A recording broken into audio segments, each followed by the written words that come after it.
No. You can all hear me, right? Yeah. We're yoga buddies. And we used to see each other at least 6 times a week. Wake up really early in the morning and we'd all hustle to yoga class and we'd get there at 7:30. And then we got our guys to come to yoga class with us. John and my husband would sit in the back of yoga class, huffing and puffing away, and they did it just to be kind to us, I think. And John can get anybody to do anything. She's got me to go do a headstand at workshop, whatever. So she can get anybody to do anything. And John was so great in that class because it wasn't, like everybody would be sitting there very yoga-fied. And John would be cracking up in the back with my husband and making all these jokes. And it was totally not a yoga class. It just became like a comedy hour.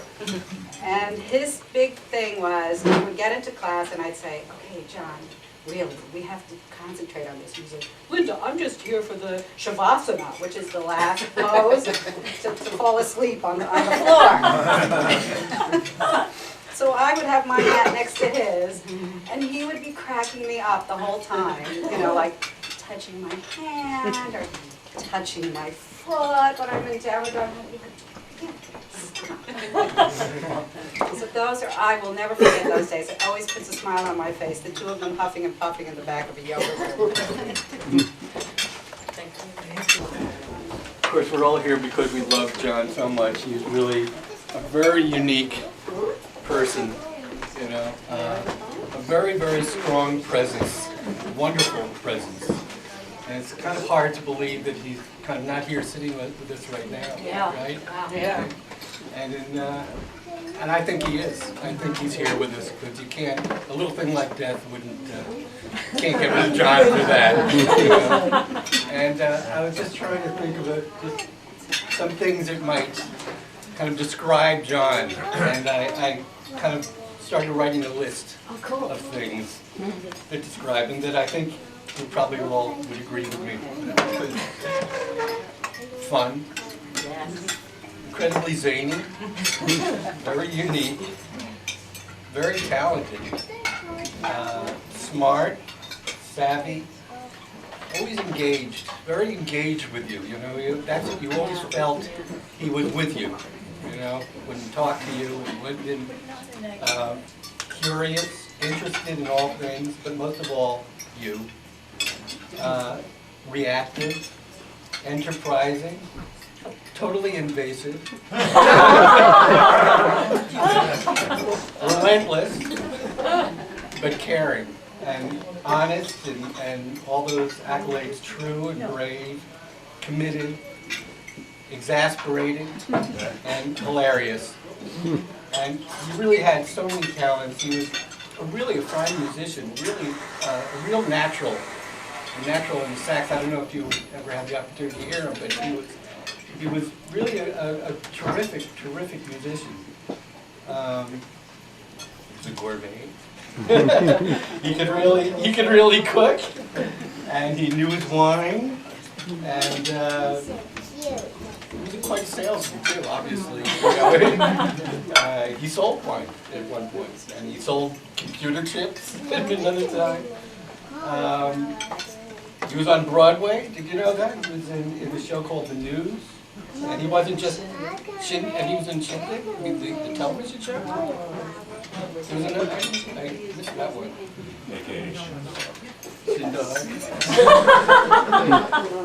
But he was great in The News. He wasn't in the pit. He was on stage singing and playing the sax. Yeah, there's a great program back there with pictures. Oh, I'll have to look at that again. He was a real, singular friend. He really was, above all. And somehow, if you admitted something to him or he pried something out of you that was very personal, you'd never let it go. You'd never let it go until you did something about it, to the point where you might have wished that you never told him. But he was relentless in that way. But you knew that he always cared, and he was a rarity who was always right there with you and for you, and one who could always make you feel better with his zany take on the world. right? And he never let it go, and that's fine because we never want to let him go. Really. John was a wonderful, wonderful human being, and we'll carry it with him with us always because he won't let us go. And we won't either. Beautiful.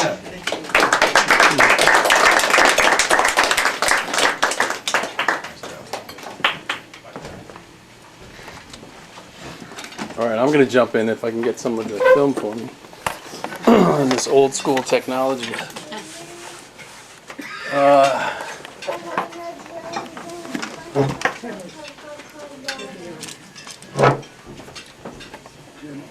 I'm all talk.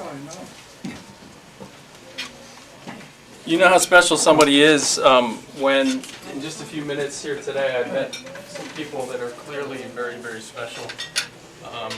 And the intersection of that is John, for sure. I had the great good fortune to work with Jad, along with my beloved wife. In Jad's case, for about 10 years in Greenwich, Connecticut. And it took me, we sat in proximity to each other, which was wonderful. We had very interesting conversations. I was saying to someone earlier, Jad and Linda Lowell, another colleague of ours, and myself, had no idea how we ended up in finance, because we clearly didn't belong there, given the company we kept. But that was wonderful.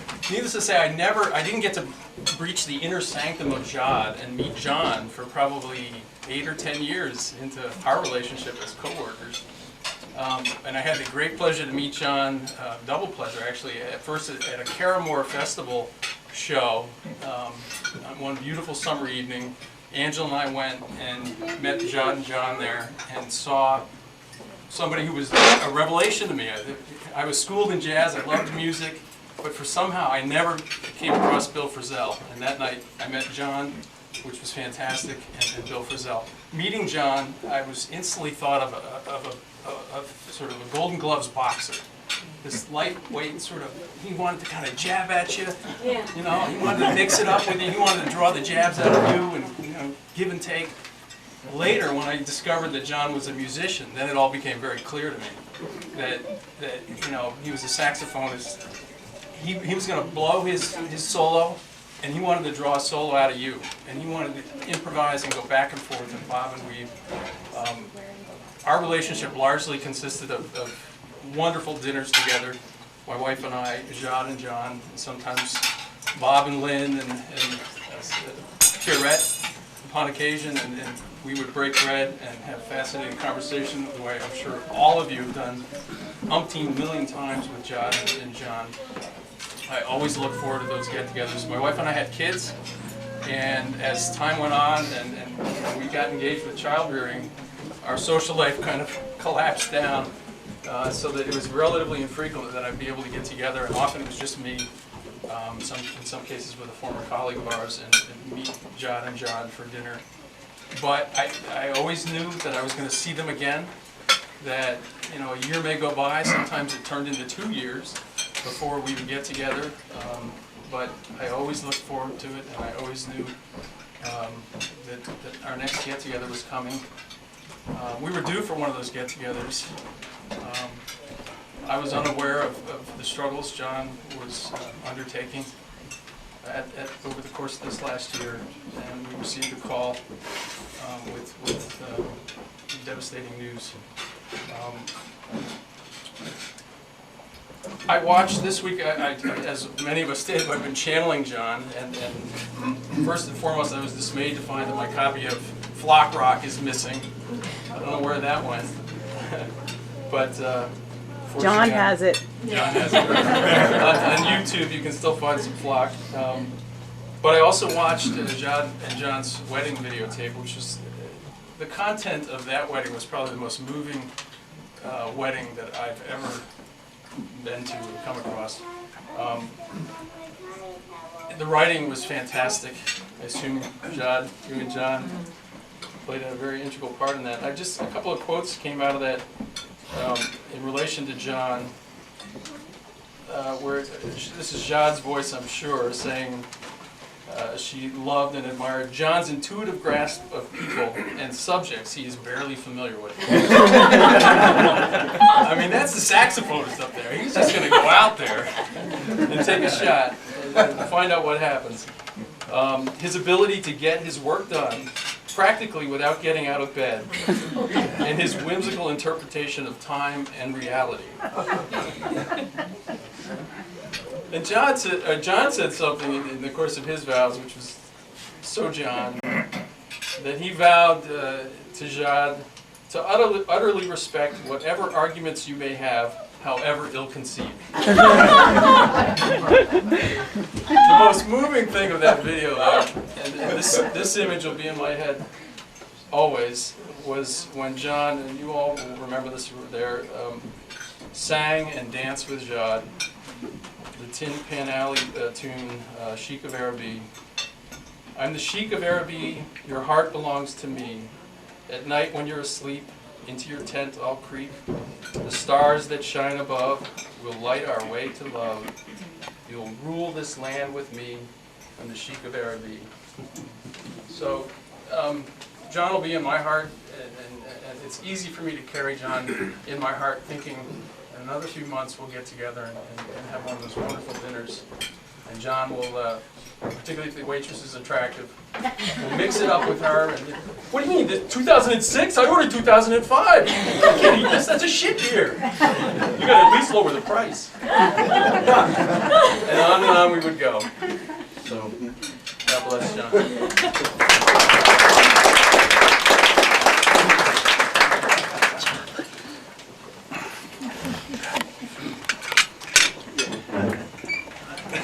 My name is Frank Ander. I'm a neighbor of John Machad, and I've had the good fortune of knowing him for many, many years. And just this morning, or yesterday, I called by mistake John's answering machine and heard his voice, and it brought tears to my eyes, because in many, many ways he's still here with us, and his voice and his character is with us. And I don't think I've ever had a conversation with him where I haven't laughed. He's just had such a great sense of humor. And one word I would add to the list of adjectives that describe him is opinionated. No. He had opinions on everything. But as a result, it was just fascinating to talk to him, because he had been through so much in so many ways. I've known him as a guy who sold RAM, which is now a total different industry. I know him as a guy who sold wine. I know him as a musician. I know him as a friend. And I've had the good fortune over 2 hurricanes to get to know John and Jad. Because we're neighbors, and we didn't have water, we didn't have electricity. He had the only working phone. We had dinners together. Bob and Lynn helped us out a lot. And it was just such a nice, warm way to share each other's lives. And every time, although we didn't interact every day, their driveway is right next to ours. Their presence is always in our hearts. Having them as neighbors was incredible. And I've had some wonderful conversations with them, especially during those storms. So, you know, my question is where, and I can't help thinking of, you know, relationships that last are really, really special. And John and Jad, first of all, you feel their love when you're with them. You feel their respect for each other. You feel their nourishing each other. They're cooking together.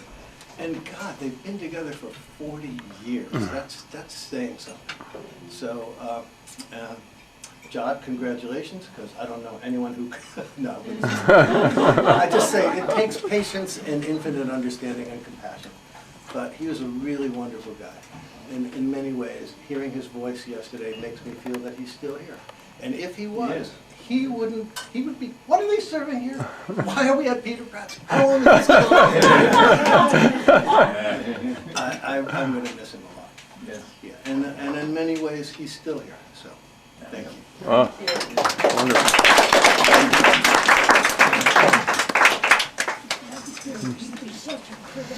Yeah.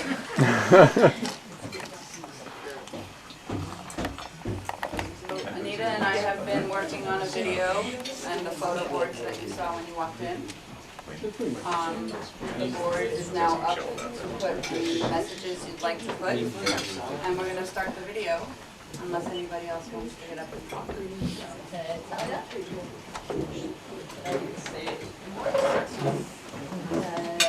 I'm Jade Sesser, for people who don't know me. And I'd like to say something